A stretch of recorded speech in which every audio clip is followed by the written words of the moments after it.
오늘 우리는 사실은 참 분주한 그런 시간을 보내고 있는 거예요. 물론 모든 인생이 분주합니다. 모든 인생의 시간표들은 다 분주하지만 그러나 그런 분주함 속에서도 우리가 하나님의 은혜를 구하길 주로 축원합니다. 1분 1초 시간의 경각심을 다투는 어떤 사람들에게도 오늘 촌각을 다투는 그 시련 속에서도 오늘 이 밤이 찬스의 시간 되기를 주로 축원합니다. 할렐루야. 여러분, 우리 신앙생활 하면서 자주 믿음이란 단어가 입에 오르내릴 때가 많이 있습니다. 믿음. 도대체 믿음이 눈에 딱 보이면 얼마나 좋겠습니까? 아니, 헌금을 100만 원 한다. 그럼 믿음이다. 아니면 교회 청소를 1년 내내 한다. 그게 믿음이다. 그러면 다 그냥 돈으로 때우려고 그러고 다 몸으로 때우려고 그럴 거예요. 왜냐하면 그게 믿음이니까. 근데 사실은 믿음은 유감스럽게도 그 수치가 눈에 보이지 않는 거예요. 그러니까 우리 이렇게 살면 믿음 있는 사람이다라고 우리가 나름대로 자로재간 잰 듯이 말하지, 사실은 믿음이 없이도 얼마든지 봉사할 수 있고 믿음이 없이도 얼마든지 헌신할 수 있습니다. 그러니까 참 어려운 거예요. 믿음은, 그러니까 믿음이 있어. 또 때로는 믿음이 있네. 막 이렇게 얘기하면 괜히 자신을 돌아볼 때는 부끄럽고 또 죄송스럽기까지 합니다. 여러분 어떤지 모르겠어요. 우리 집사님 안 그러신가요? 우리 믿음 좋습니다. 그러면 막 우쭐해집니까? 아니면 부족해서 막 쭉으로 들어갑니까? 참 어려워요. 믿음이 좋은 가정이 한데 가정이라는 뚜껑을 열어보면 온갖 사도 바울이 말했던 찌꺼기들이 가득한, 썩은 내 나는 것들이 가득한 그런 모습들이 있을 때 우리는 때로는 실망할 때도 많이 있고, 누구보다도 그것을 잘하는 당사자들은 더 얼마나 부끄럽겠습니까? 그래서 이렇게 말할 거예요. 쥐구멍이라도 얼른 찾아서 들어가고 싶은 마음이다. 이런 마음이 들 겁니다. 바로 오늘 우리가 그렇지 않을까 생각됩니다. 그래, 오늘 우리는 믿음이 있는 자가 되기 원합니다. 눈에 보이지 않지만 그럼에도 불구하고 믿음으로 살려고 몸부림치는 그런 저와 여러분 되기를 원합니다. 왜냐하면 이 믿음이 없으면요, 바람에 밀려 요동치는 바다 물결과 같다 그랬거든요. 이렇게 표현하잖아요. 막 형체도 없이 밀려오는 그런 삶. 그래서 우리가 믿음으로 산다는 것 자체는 뭐냐면 반드시 이렇게 고백하는 거죠. 나는 절대적으로 하나님이 필요합니다. 하나님이 필요하다. 그래서 제가 오늘 어느 집사님을 만나서 이렇게 얘기했어요. 너무 좋은 집사님이거든요. 안수 집사님. 집사님은 하나님께 감사하다 그러세요. 집사님은 목사님이 아니시잖아요. 저랑 같이 이전에 노방전도 했던 사람이거든요. 시장바닥 돌아다니면서 예수 전나 불신조 막 외쳤던 사람. 쇼핑백에 전도지 넣어가지고. 그래, 집사님은 목사님이 하나님께 감사하라. 목사를 사는 게 얼마나 어려운지 아냐고. 이런 얘기를 이렇게 넋두리를 했었습니다. 근데 중요한 건 그렇게 전도지를 돌리면서 외쳤던 사람들 중에 거의 한 절반 이상이 다 목사님이 되셨거든요. 근데 그렇게 늦깎이로 목회해가지고 막 그 목회 대성한 분은 제 숙소에 한 분도 안 계십니다. 저처럼 이렇게 비리비리하게 그냥 사는 것처럼 보이는 그런 삶을 살고 있지만 그분들과 되게 귀한 분들이죠. 여러분, 우리는 그리스도로 산다. 이걸 다른 말로 믿음으로 산다는 건데 이건 반드시 필요합니다. 믿음으로 살아야 됩니다. 그 반드시 필요한 게 뭐냐? 그것은 바로 하나님입니다. 절대적으로 하나님이 필요한 사람이에요. 믿음이 없이는 하나님을 기쁘시게 할 수 없다고 이미 선언해 두었습니다. 그러니까 믿음이 없이는 하나님을 기쁘시게 할 수 없다는 말 자체가 뭐냐면 믿음이 없이는 하나님의 그 크신 은혜, 그 크신 사랑, 그 크신 즐거움을 갖다 누리지 못하고 살아가는 것이죠. 오늘 그러므로 우리는 믿음 있는 사람이 되어서 하나님의 사랑을 느끼고 경험하며 승리하는 저와 여러분이 되기를 원합니다. 할렐루야. 그러다 보니까 믿음을 빼앗아가는 것들이 있더라고요. 그것이 2절에 나와요. 그러다 우리는 흔히 시험이라고 말할 수 있는 건데 이렇게 표현했습니다. 내 형제들아, 너희가 여러 가지 시험을 당하게 되거든 온전히 기쁘게 여기라는 거예요. 시험을 당하면 기쁘게 여기라. 말도 안 되죠. 시험이 오는데 어떻게 기쁠 수가 있겠어요? 고난이 오는데 어떻게 기쁠 수가 있겠어요? 만약 옆에서 막 그 시험거리가 당장 망하게 생겼고 죽게 생겼는데 야, 그걸 기쁘게 여기고 즐겁게 여기 한다면 좀 미친 거 아니야? 이렇게 나오지 않겠습니까? 그런데도 불구하고 오늘 야고보는 우리에게 야, 시험 오면 그것을 기쁘게 여겨, 즐겁게 여겨 이렇게 표현하는 거예요. 쉽지 않아요. 더군다나 시험은요, 믿음이 좋은 사람에게도 믿음이 없는 사람에게 똑같이 찾아오는 거예요. 사람들이 당하는 시험은 특히 그리스도인들에게는 피할 수 없는 현실인 것이죠. 그러나 꼭 기억해야 될 때가 있습니다. 하나님께서는 시험을 허락하실 분명한 목적과 계획을 가지고 있고요. 하나님께로부터 오는 시험이 아닌 거라면 사단이 우리에게 준다는 거예요. 하나님이 주신 시험이든 사단이 우리를 시험하고 유혹하는 것이든 우리는 두 가지 것을 다 이겨내야 되는 거예요. 할렐루야. 하나님이 주시는 시험도 이겨내야 됩니다. 사단이 주는 템프테이션 유혹도 이겨내야 됩니다. 어느 것 이겨내고 어느 것 이렇게 하는 게 아니에요. 우리는 두 가지 다 이겨내야 되죠. 믿음의 선배들이 그 두 가지 속에서 늘 싸웠어요. 늘 두 가지를 이겨내는 그런 삶을 살았습니다. 근데 믿음의 대선배들도요, 중요한 건 뭐냐면 때로는요, 시험에 빠져가지고 깨어나지 못한 그런 데들도 있어요. 그러다 정신 차리고 근신하게 깨어있어가지고 다시 일어나게 된 얘들이 믿음의 선배들이 가졌던 은혜예요. 할렐루야. 그래서 하나님께서 우리에게 시험을 허락하실 때 분명한 은혜가 있는데 그것은요, 우리를 통해서 더 큰 그릇으로 만들기 원하는 하나님의 은혜예요. 더 좋은 믿음의 사람을 빚어가게 하는 은혜인 줄 믿습니다. 할렐루야. 더 좋은. 그래서 제가 묵상했던 것 중에 하나가 뭐냐, 지난주 설교했을 때 얘기했던 대기만성이다 이렇게 얘기했던 거예요. 저는 대기만성이다 이렇게 막 혼자 좌우명하겠다 그랬잖아요. 난 대기만성이야.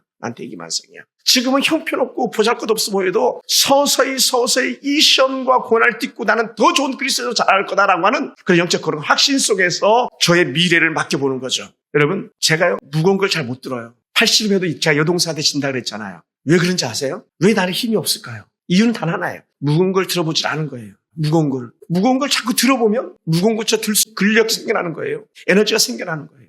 물속에서 제가 이렇게 수영을 잠깐 할 때 물속에 잠수하잖아요. 처음에는 남경유산 정도까지나 갈까 말까. 근데 나중에는 좀 더 저 끝에까지 가는 거예요. 잠수로 쭉 가는 거예요. 왜? 그만큼 폐활량이 조금씩 늘어나는 거예요. 계단을 오를 때도 여러분 3층까지 올라가는 건 일도 아니에요. 왜? 우리 맨날 3층까지 올라와 봤으니까. 또 우리 사는 집은 5층까지밖에 없으니까 5층까지 계단 타고 올라가면요. 일도 아니에요. 근데 6층까지는요. 헉헉해서 못 올라가요. 7층, 8층, 9층은요. 말도 안 돼요. 왜? 내 에너지는 5층까지 맥시멈으로 고정시켜져 있는 거예요. 그것만 올라가 봤기 때문에, 그 무게만 들어봤기 때문에. 그래서 제가 가끔 옥상에 올라가서 줄넘기를 해볼 때가 있었는데, 최근은 안 했습니다만은, 줄넘기 100개를 넘기려고 몸부림쳐요. 근데 100개를 넘기다 보면 120개, 130개, 140개까지 넘어가요. 왜? 100개를 계속 반복하면서 조금씩 늘려가다 보니까. 오늘 우리의 믿음도 하나님께서 우리를 더 좋은 그룹으로, 더 영적 체력이 있는 사람으로 빚어 가시기 위해서 때로는 툭툭 시험거리들을 던질 때가 있다는 것이죠. 그러다 보니까 어떻게 돼요? 우리는 그 시험을 읽을 때마다 영적인 체력이 강화되는 거예요. 할렐루야. 여러분, 믿음의 사람들이 시험을 이겨내는데, 그 큰 고난을 이겨내는데, 믿음 때문에 당하는 시험에는 항상 하나님께서 개입해 주시고, 하나님께서 건져주시더라고요. 여러분에게도 그런 은혜를 주시기 합니다. 다니엘이 사자굴에 들어갔지만 그가 살아남았습니다. 근데 그가 들어간 것은 사탄이 했던 건데, 살아나오게 하신 것은 하나님께서 하시는 거잖아요. 악한 사단은 우리가 딱 고난 중에 처박지만 그 고난에서 건져내시는 분은 우리 하나님이셨어요. 다니엘만 그랬을까? 우리가 잘 아는 사드락, 메삭, 아벤누고 세 친구도 그랬잖아요. 많은 믿음의 선배들이 그 시험 속에서도 들어가게 하는 건 사단이었지만 나오게 하는 건 하나님 것을 경험하는 거예요. 언제? 믿음을 가지고 지키고 있을 때 털썩 주저앉아가지고 야, 나 사자굴 들어가면 끝났어. 거기서 끝나는 게 아니었거든요. 예하부대에서 근무했던 우리 김 목사님이 이런 얘기를 하시다. 지난주에 주중에 오셔가지고 얘기를 드론드론 하다 갑자기 이런 얘기를 했어요. 저랑 사령부에 있다가 내가 예하부대 내려보낸 그런 군종이었는데 대대장이 완전 개또라이였다고 이렇게 얘기해. 나름 천주교 신자였는데. 그러면서 수많은 부대원들이 있는 데서 군종병을 세워놓고 이렇게 얘기하더라. 일어나라 그래가지고. 뭐라 그랬냐? 하나님이 높냐? 하느님이 높냐? 로맨 캐톨릭에서 하느님이라 그러고 우리는 하나님이라 그러거든요. 우리 유일하신 하나님. 여러분 사실은요. 로맨 캐톨릭에서 말하는 하나님도 사실은 우리가 섬기는 하나님과 같은 하나님이신데 국어상 표기법만 다를 뿐이지. 근데 그런 거예요. 그러니 이 병사가 얼마나 황당했겠어요. 겨우 일병 나부랭이가 가가지고 대대장 육군 중령이 그 부대 총대장이 일어나가지고 하느님이 높냐 하나님이 높냐라고 말해봐 했는데 아무 말을 안 했답니다. 그러니 대대장이 겸연쩍어진 거예요. 못 쓰게진 거죠. 그래 알았어 그냥 앉아 이렇게 했대요. 그리고 나서는 즉시 그 병사들이 해산하고 나서 네우만으로 들어갔는데 반 죽었답니다. 반원들한테. 대대장이 물으면 대답을 해야지. 왜 말 안 했어? 근데 자기는 말을 할 수가 없더라는 거예요. 그러니까 말 안 하는 게 차라리 그 친구에게 더 잘 된 거죠. 그래서 제가 제 경험을 또 얘기했죠. 아, 그랬냐? 나도 그거 비슷한 경험이 있었다 하면서 제가 술잔 돌릴 때에, 사령관님 술잔 돌릴 때에 약 200명의 군 간부들만 모여있는 자리에서 술잔을 돌릴 때에 사령관님 제가 이 술잔을 받지 않고 더욱 충성하겠습니다. 해서 분위기가 쫙 쌓여지는 그 분위기 있잖아요. 그것도 송년, 말년, 망년회 회식 자리에서 기쁘게 하늘을 바치는 그런 자리에서 사령관이 차를 받지 않겠다니까 막 졸지에 난리가 났거든요. 그런데 사령관님이 지혜로운 분이셨어요. 그래? 그럼 이 잔 받아 하면서 옆에 있는 다른 음료수를 따라주셨던 그런 경험을 했었는데 쉽지 않아요. 여러분, 여러분에게 찾아오는 시험거리를 이겨낸다? 결코 쉽지 않습니다. 그런데 어떻게 돼요? 우리는 도망가고 우회해서 하는 게 아니라 정면 승부하는 거예요. 할렐루야. 나 사자굴에 안 들어갈래요. 나 불구덩이 안 들어갈래요. 막 그렇게 하지 않았다는 거예요. 우리가 잘 아는 선배 주기철 목사님이 하늘 가는 밝은 길이 그냥 찬양 부르면서 옆길로 돌아와서 가지 않았어요. 그 앞에 놓이는 방석을 갖다 그대로 밟고 지나간 거예요. 우리 같으면 야 한 번만 모른다 그러고 그냥 속으로 그래도 지구는구나 이렇게 누구처럼 말하지.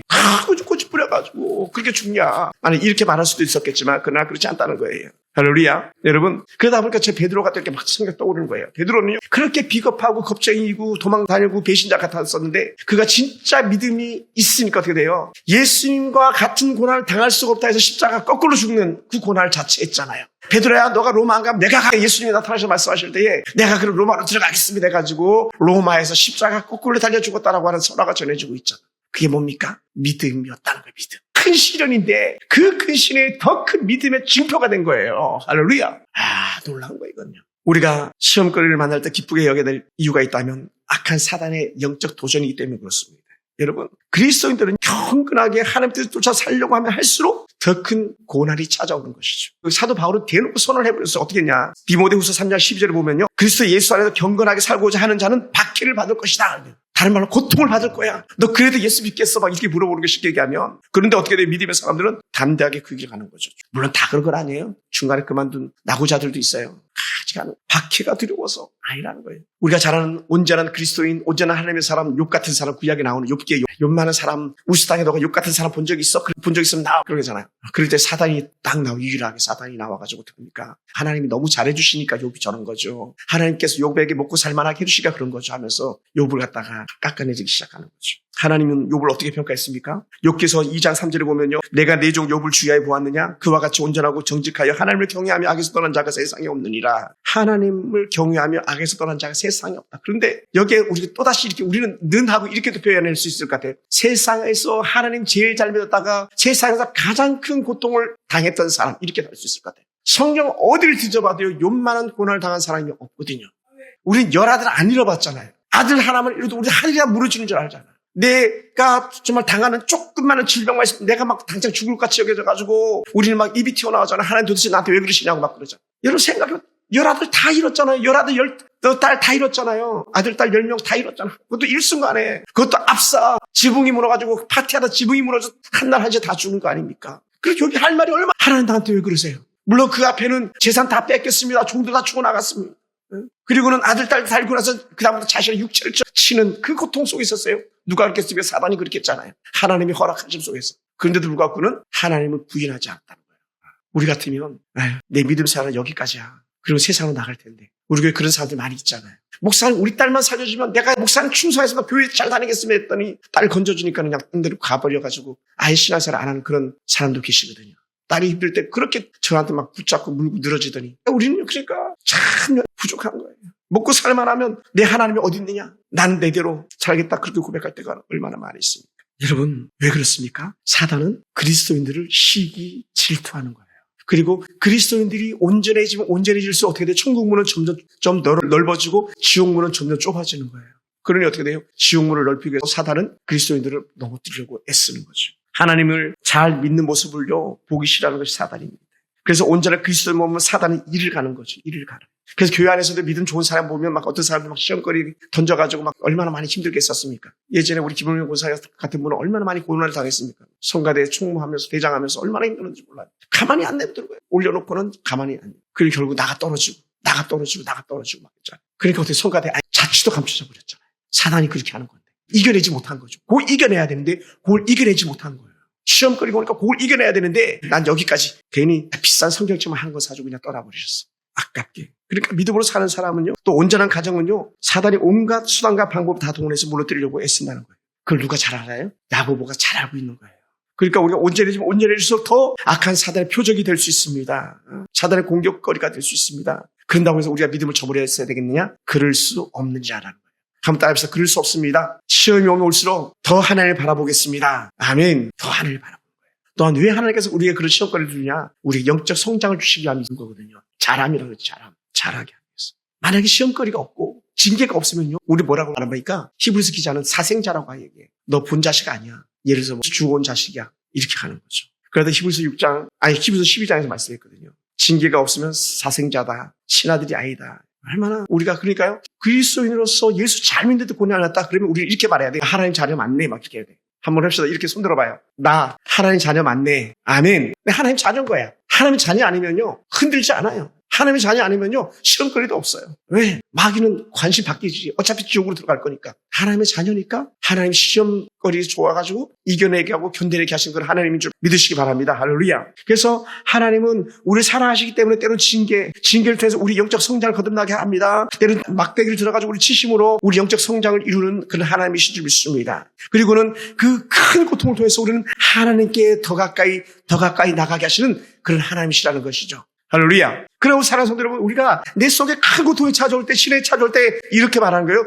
야, 찬스다. 어떻게? 하나님께 더 가까이 나가는 찬스, 하나님을 더 잘하는 찬스, 하나님께 승리한 것을 맛볼 수 있는 기회라는 거예요. 그러므로 야고보가 기쁘게 여기라 했던 거죠. 1장 2절에서 기쁘게 여기라. 그러니까 시편의 기자들도요 그런 고백들을 많이 했어요. 시편 119편 71절에는요 아주 그냥 대놓고 말했어요. 뭐라 그랬냐? 고난 당하는 거 내게 유익이야, 유익. 야, 고난이 유익이래요. 고난이 유익이라고. 왜 그러냐 했더니 이렇게 말씀합니다. 시편 119편 71절에서는요. 고난 당하기 전에는 내가 그릇 행하였더니 이제는 주의 말씀을 지킵니다. 고난 당하기 전에는 내가 막 내 멋대로 산 거예요. 개 막론을 산 거죠. 그런데 고난을 당해보니까 아이고 하나님 내가 잘못했습니다. 이렇게 말한 사람 누구다? 진짜 자녀예요. 진짜 자녀. 진짜 자녀는 고난이 찾아올 때 하나님 내가 잘못했습니다 되는데 가짜들은요 그렇게 하지 않아요. 하나님이 어디 있어? 세상은 나가 끝나는 거예요. 대만은 제 갈 길로 갔고처럼 고난이 찾아왔는데 제 갈 길로 가버리는 거죠. 그러니까 지난주에 우리가 영상을 봤던 권호중 집사님 같은 경우는 탁월한 고백을 한 거예요. 마귀는요 마침표가 뭔지 아십니까? 너 죽어. 야 너가 살아서 뭐하냐? 너가 그런 죄 짓고 살아서 뭐하냐? 죽어 그런다잖아요. 그러니까 자살하는 그 사람들이. 마귀가 마지막 수단을 사는 게 뭡니까? 마귀가 죽이고 멸망시키는 거라잖아요. 사망은 마귀가 주는 거였잖아요. 그러니까 죽어. 그리고 또 우리는 어떻게 돼요? 우리가 얼마나 완악하고 강팍할 때는 야 너 죽어. 눈에 안 보이게 해놔. 죽어버려. 이렇게 말하잖아요. 이거는 내 말이 아니라 악한 사단이 하는 말인 거예요. 그러니까 권호 집사 대단한 것이죠. 그런 고백을 평신도가 깨달았다는 놀라운 거예요. 사랑하는 성도 여러분, 우리가 시련이 크면 클수록 하나님을 더 깊이 깨닫는 지혜가 우리한테 있길 주로 추천을 합니다. 고난이 깊어지면 깊어질수록 하나님께 더 바짝 다가서는 그런 은혜가 있기 원합니다. 할렐루야. 그것이 곧 하나님의 자녀인 것이 증명되어지는 시간이기 때문에 그렇습니다. 그래서 우리 시험이 올 때마다, 고난이 올 때마다 하나님께 불평할 것이 아니라 하나님 감사합니다. 내가 하나님 자녀 맞네요. 그게 증거가 되는 것이죠. 그리고는 하나님께서 우리에게 더 큰 은혜를 주시는 것이죠. 그러다 보니까 이 말씀 준비하면서 누가 생각이 나? 예수님이에요. 바로 예수님. 히브리서 12장 2절에서 예수님이 그 앞에 있는 기쁨을 위하여 십자가를 참으셨다. 십자가의 고난을 참으셨다는 거예요. 우리가 감당하는 고통은 결국 영광과 생명의 면류관으로 이어지는 그 십자가의 고난이었다는 거예요. 그래서 이 십자가의 고난이 뭡니까? 3절 이렇게 표현했어요. 너희 믿음의 시련이 인내를 만들어내는 줄 너희가 알미라. 인내. 시련이 찾아오는 건 견디는 시간이다. 할 수만 있으면 견디는 시간 짧았으면 좋겠어요. 그런데 때로는요. 견뎌야 될 시간이 긴 시간들도 있어요. 하나님 도대체 어느 때까지니까? 이 믿음의 선배들이 했던 고백이거든요. 이 고통이 하나님 어느 때까지니까? 근데 하필이면 1년도 아니고 2년도 아니고 7년도 아니고 70년. 너희 70년은 징계야. 근데 하나님 은혜가 뭡니까? 70년이 딱 되니까 어떻게 돼요? 1차 포로, 2차 포로, 3차 포로 다 돌아오는 그런 시간이 되잖아요. 그럼 우리 시련을 통해서 하나님 놀라운 은혜가 있음을 믿습니다. 그리고 이 시련이 끝난 다음에 찾아오는 게 뭐냐면 축복인 거예요. 축복. 우리 주님도 그 십자가 고난을 이기신 다음에 놀라운 은혜를 누리게 되시죠. 참 하나님이심이 증명되어진 거죠. 그러다 보니까 여러분 세상의 고통의 사이즈들이만 다양할 거예요. 고통의 크기들이 아주 다양합니다. 근데 지금 대부분 자신이 당하는 고통이 세상에서 제일 큰 고통이라 여길 거예요. 내가 당하는 고통이, 내 많은 고통이 어딨어? 우리 집처럼 어려운 고통이 어딨어? 우리 교회처럼 어려운 고통이 어딨어? 우리나라처럼 어려운 고통이 어딨어? 막 이렇게 자기 입장에서 생각하는데 제가 설교를 준비하면서 그렇지 않았어요. 세상의 어떤 환자들보다도 지금 내 손톱 밑에 가시가 가장 크게 아프게 여기는 거죠. 이만한 고통이 있으면 나보러 막 그럴 거예요. 어떤 사람은 눈이 잘 안 보입니다. 희미하게 보입니다. 희미하게 보이는 이 고통보다 더 큰 고통이 있으면 나보라 그래. 말도 안 되는 고통이 있는데도 불구하고 우리 그렇게 말할 때가 많아요. 근데 그렇지 않다는 거예요. 그러다 보니까 가장 큰 고통의 사이즈는 뭐냐? 독생하신 아들 갖다가 세상에 보내시다 하나님의 고통이에요. 하나님이신 예수님이 이 땅에 오시는 것, 이건 정말 말로 할 수 없는 고통이거든요. 그것도 수치와 조롱거리, 마구간에서 아이가 나온다. 이건 얼마나 수치스럽습니까? 산모는 어떻습니까? 좋은 환경에서 그렇게 좋은 환경 속에서 애를 낳아도 정말 나을까 말까인데 생명이 왔다 갔다 하는데 놓을 자리가 없어가지고 마구간에서 태어나는 그런 예수님, 이만한 고통을 갖다가 하나님이 감당하시는 거예요. 사람들이 얼마나 많은 수치와 조롱거리가 되었습니까? 죄 없는 아들이 죄인의 상징이 십자가를 지시기 위해서 우리 하나님은 보셔야만 했잖아요. 결정적인 그 고통은 거기서 끝나는 것이 아니라 죽음으로 끝나는 거였대잖아요. 그래서 하나님의 낮아심 말할 때에 그 가장 큰 비하는 죽음이고 무덤의 장사짐이라고 그랬거든요. 무덤의 장사짐 끝, 말로 하면 끝. 이게 가장 낮아지심, 가장 큰 고통의 사이즈였던 것이죠. 그런데요, 놀라운 것은 고통에서 끝났다면 아무것도 아닌데 고통 후에 찾아오는 부활의 아침이 있었다는 거예요. 할렐루야. 부활의 아침이 있어요. 우리는 죽음 뒤안길에 무엇이 기다리고 있는지를 우리는 그걸 봐야 됩니다. 부활의 아침이 기다리고 있는 거예요.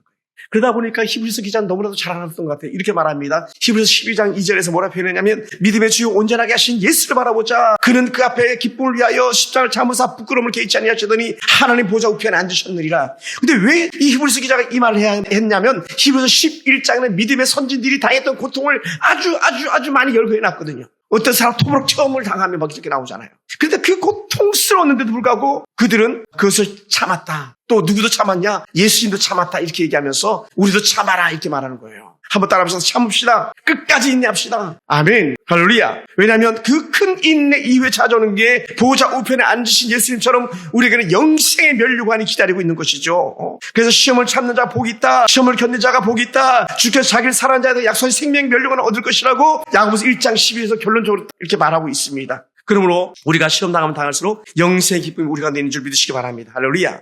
영생의 기쁨이 있습니다.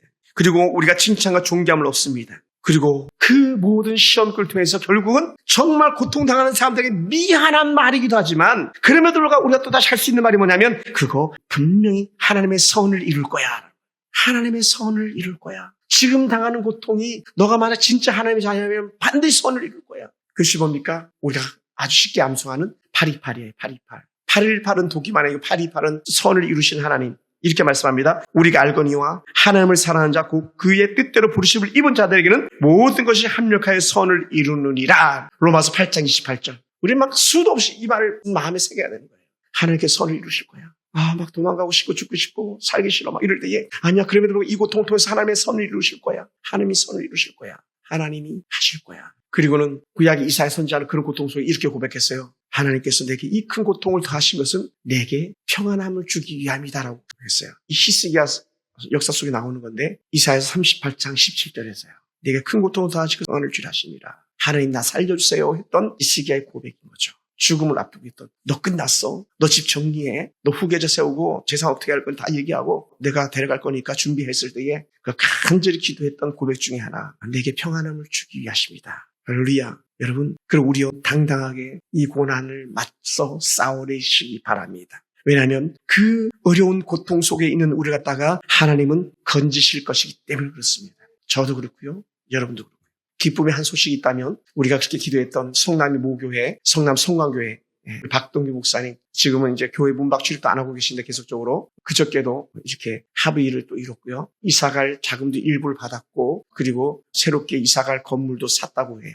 계약까지 중도금을 다 치는 건 아니지만 그러니까 성도들이 한마무리 인내하면서 그렇게 돌아가면서 기도하고 기도했더니 마침표는 얼마의 보상을 받았는지 모르겠지만 성도들이 피 흘리지 않고 그렇게 교회의 마지막까지 나갈 수 있게 됐다는 것 자체가 얼마나 큰 감동이었는지 모르겠어요. 사는 성도님은 그럼 우리는 온전히 하나님의 은혜 가운데 승리하길 주로 축원합니다. 그래서 우리 4절에서 이렇게 표현했어요. 인내를 온전히 이루라. 이는 너희로 온전하고 구비하여 조금도 부족함이 없게 하려 함이다. 시험이 기쁨의 원인이 될 수 있는 것은 뭐냐? 인내를 만들어낸다는 거예요. 시련의 결과적인 의미로서 우리는 시험하여서 우리는 더 인내하고 더 하나님께 가까이 나가는 그런 시간인 것을 우리에게 말씀해 주고 있는 거죠.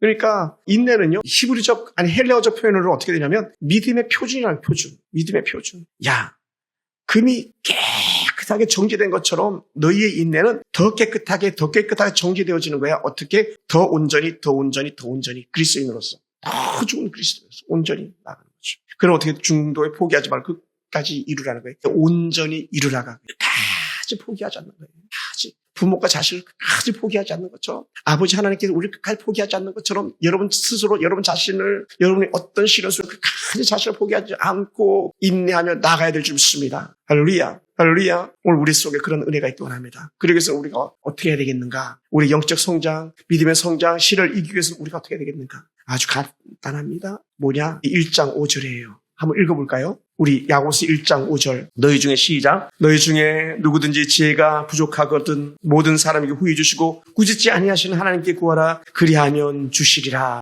갑자기 생뚱맞게 방향을 전환하면서 기도해 이렇게 말하는 거예요. 너 그 이기기 어려워? 너 견디기 어려워? 기도해. 그러면 이제 그리스도인들이 가지고 있는 특징 중에 하나가 뭐냐면 기도해 그럼 다 끝나는 거야 사실은. 근데 그 말이 위로가 안 될 때도 있는 것처럼 여기실 때가 있어요. 그런데 중요한 것은 그럼에도 불구하고 우리의 방법 마지막 결정키는 기도키밖에 없다는 것을 야고보가 우리에게 말해주고 있는 거예요. 뭐라고? 지혜롭지 못하면 기도해. 이길 힘이 없으면 기도해. 견딜만 하지 못하면 기도해. 기도해 그러는 거예요. 할렐루야. 그래 기도하라. 왜냐하면 하나님께서 후히 주신다. 이기기 위해서 지혜를 주신다. 시험을 이기게 하신다. 끝까지 이기고 또 이기게 하실 거니까 너희가 그래서 기도하는 거야. 계속 기도해. 할렐루야. 그럼 우리가 기도할 때 어떻게 해야 되냐? 아까 얘기했던 시련 파도 얘기하면서 이렇게 말씀하는 거예요. 오직 믿음으로 구하고 조금도 의심하지 마. 1장 6절. 믿음이 없는 기도는 응답을 기대할 수 없기 때문에 그러고요. 믿음이 없이 기도하는 것을 두 마음을 품고 있는 거예요. 설마 되겠어? 정말 하나님 계시긴 할까? 정말 시련이 오면요. 내가 정말 하나님 믿는 건 맞는가? 내가 지금까지 신앙생활을 뒤돌아보면서 내가 정말 난 한다고 했는데 내가 진짜 하나님 제대로 믿은 건가? 막 몰려오기 시작하는 거예요. 근데 이걸 잘 뛰어넘어가면 다행인데 거기서 털썩 주저앉는 경우들이 다반사거든요. 코로나 이후에 그런 사람들이 다반사로 늘어나게 된 거예요. 그 고통이 올 때에 다들 주저앉아 버린 거예요. 인본주의가 발전할수록 학문과 철학이 발전할수록 하나님이 어딨냐 이렇게 나가면서 털썩 주저앉아버리고 이렇게 해버리는 거예요. 그래서는 안 되는데 한번 따라 해볼까요? 의심하지 맙시다. 아멘. 사실 오늘 이것 설교를 하면서 제게도 하고 있는 거예요. 신목사 의심하지 마. 힘들었거든요. 우리 교회 성도는 아니지만 잘 나갔는데 갑자기 막 완전히 집이 무너진 것처럼 어려움을 당한 가정이 제게 전화하시면 한 30분 이상 전화하시면서 하나님 목사님 내가 하나님께 벌 받았나요? 우리 집 왜 이래요? 지금까지 얼마나 힘들었는데 이제 좀 먹고 살만하니까 일어선 것 같으니까 하나님 왜 이러세요? 누구 책 제목처럼 하나님 내게 왜 이러세요? 우리 책 제목도 있거든요. 중요한 건요. 고난은 누구든지 찾아갈 수 있다는 거예요. 반면에 이겨내는 것은 온전히 자신의 몫이에요. 누굴 통해서? 하나님을 통해서 이겨내는 것. 내가 아니라 하나님. 그래서 우리는 더 하나님 바라보는 거예요. 그래서 제가 지난 주일날 너무 힘들어가지고 내일 일은 난 몰라요. 그 특송을 주중에 하기로 작정했던 거예요. 하나님이 하셔야 될 것들이라. 내 힘으로 안 되니까 하나님이 하셔야 됩니다. 하나님이 하시옵소서. 얼마나 많은 시험거리들이 있고 얼마나 많은 고난들이 있는지 좋은 소식이 있을 때는 거의 전화들이 없어요. 힘들고 어려울 때 그럴 때 전화가 찾아오지. 그럴 때 하나님이 도우셔야 됩니다. 하나님 도와주세요. 이 고백밖에 없는 거죠. 그러므로 사랑하는 성도들 우리가 믿음으로 기도할 때에 하나님께서 반드시 응답하실 것을 기대하시기 바랍니다. 할렐루야. 말씀을 마무리합니다. 우리는 시련과 시험을 피할 수 없습니다. 그러나 시련과 시험을 이겨낼 수는 있습니다. 이겨낼 수는 있어요. 누군가는 그것을 이렇게 말한 적도 있어요. 우리 청년 때 흔히 성경 공부할 때 많이 얘기하는 건데 새가 내 머리에서 나는 거는 내가 어쩔 수 없지만 새가 내 머리에 앉지 않도록 하는 걸 우리가 할 수 있어요. 또 다른 거 하나 생각이 나는 건 어쩔 수 없지만 생각이 난 것을 실행하지 않을 수 있는 것은 내가 해야 될 몫이라는 거예요. 우리는 거기 털썩 주저앉는 게 아니라 그리고 우리가 힘의 겨운 시간이 찾아올 때에 단전 해야 될 것 중에 하나가 뭐냐면 그럼에도 불구하고 기뻐해야 된다는 거예요. 말도 안 되는데 말도 안 되잖아요. 자식놈이 죽어나가는데 남편이 죽어나가는데 아내가 죽어나가는데 기뻐하라고 말도 안 되잖아요. 지금 내가 죽음이 문턱에 와 있는데 기뻐하라고 말도 안 되잖아요. 그럼에도 기뻐하고 즐거워하라. 항상 기뻐하라는요. 조건 없는 기쁨이잖아요. 인내하라. 조건 없는 인내잖아요. 상황이 좋을 때만 인내하는 것이 아니라 상황이 나빠도 우리 인내해야 된다는 거죠. 그리고 믿음으로 기도하면서 뭐라고요? 하나님께 구하라. 뭐를? 지혜를. 어떤 지혜? 그 고난을 이겨낼, 그 시험을 이겨낼 지혜를 구하라. 오늘 저와 여러분이 그랬으면 좋겠어요. 더 많이 기도하지 않아도, 더 많은 말을 하지 않아도 여러분 속에 믿음 가지고 하나님 나를 도우시옵소서. 나는 하나님밖에 없어요. 이 고백했으면 좋겠습니다. 왜요? 시험을 이기는 이에게는 아까 읽었던 12절 말씀 생명의 면류관이 우리 가운데 보장되어져 있기 때문에 그렇습니다. 그러므로 우리는 생명의 관을 받기 위해서 시련을 찬스로 면류관을 받는 찬스로 사용하는 저와 여러분 축원합니다. 할렐루야. 한번 기도하겠습니다. 하나님 감사합니다. 하나님 그 어떤 시련 어떤 유혹도 이겨낼 만한 힘이 우리 가운데 임하게 도와주시기 원합니다. 우리 하나님 우리를 도우시고 인도하여 주시옵소서. 하나님 큰 환난 중에 있는 모든 사람들 찾아가 주시옵소서. 그들을 기억해 주시옵소서. 아무도 기억해 주지 않고 알아주지 않는 그 어떤 혼란 중에 있는 이들을 찾아가 주시고 어루만져 주시고 오늘 우리 가운데 함께하는 성도들에게도 이 연약한 종에게도 찾아오셔서 우리에게 하나님 힘과 능력을 더하여 주시고 나오니 우리 하나님 함께하여 주시옵소서. 하나님 크신 하나님 우리 가운데 역사하여 주시옵소서. 예수님의 이름으로 기도합나이다. 아멘. 할렐루야. 제가 어제 오늘인데 어제 갑자기 전화기가 안 되는 거예요. 비밀번호가 걸려있다고. 도무지 비밀번호 그걸 다 넣어봐도 안 열리는 거예요. 근데 사실은 얼마 전부터 좀 불안했거든요. 전화기가. 전화기를 바꿔야 되는데 막 전화기 판매하는 데까지 갔다가 제가 돌아오고 있어요. 왜냐하면 바꾸는 게 말이 그렇지 쉽지 않잖아요. 또 하나는 노트북을 바꿔야 되는데 노트북 했는데 노트북이 갑자기 안 되는 거예요. 손을 쓸 수가 없는 거예요. 그래 결국은 AS 받는 데 가가지고 노트북을 완전히 새롭게 셋업시키는 거죠. 완전히 포맷시켰다 그래. 전화기도 포맷을 시키고. 그러니까 전화기가 포맷시키니까 어떤 비밀번호도 필요가 없는 거예요. 왜? 새로 시작했으니까요. 새로. 그러니까 오늘 또 전화기가 갑자기 내가 모르는 비밀번호 걸렸다고 또 안 되는 거예요. 그래가지고 AS 센터 갔다가 거기서는 안 된다 그래가지고 어제 전화기 3대까지 또 일부러 가가지고 또 다시 재포맷을 시켜가지고 왔습니다. 꼴인지 몰라. 근데 중요한 게 뭐라고요? 비밀번호가 필요 없다는 거예요. 저 그래서 이걸 딱 오면서 막 그렇게 생각했어요. 하나님의 은혜는 셋업 시키는 거다. 그게 뭐냐? 용서다. 지금까지 어떻게 살아왔든 하나님의 은혜 안에 들어오기만 하면 셋업, 포맷, 새로 사는 거야. 그래서 제가 청년 때 불렀던 찬양이 막 생각납니다. 이제는 나 사는 것 아니요 주 내 안에 사네. 이제는 나 사는 것 아니요 내 안에 주님이 사신다. 새 사람이 되었다. 얼마나 감사하죠. 여러분 삶 속에서 어떤 사람도 망할 자는 없다. 예수 안에 있으면 엔지니어 앞에 가면 포맷시키면 되니까. 하나님 앞에 가면 다 용서받으니까. 오늘 저와 여러분이 그 용서를 경험하면서 승리하는 그런 복된 성도가 되길 주님으로 축원합니다.